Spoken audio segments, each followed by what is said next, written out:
qaçırıq buradan. Mən buradan çıxım. Uşaqlar, ya əlimdən qaçdım. Ya.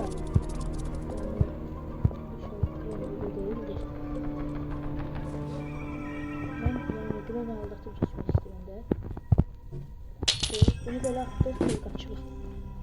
Güvəni tez bağlamalıyım. Tez. İnşallah balaca şaxta baba gəlib əlimə vurmaz.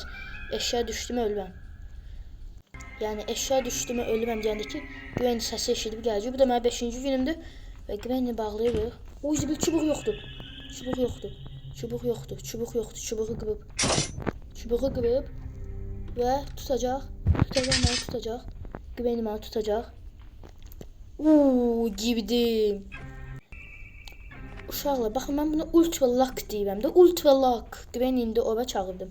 Özüm gedirəm indi qaçmağa. Yallah. 1, 2, 3 getdik.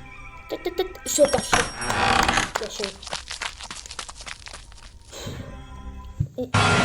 İnşallah bu videoya xoşuna gəlmişdir. Əsasda o yorum yazan qaqaşın. Əgər hər gidən bu videoya baxırsansa, bir dənə yorumlarda yazmağı unutma. Yorumlarda özünü göstər. Hamza uğurlar.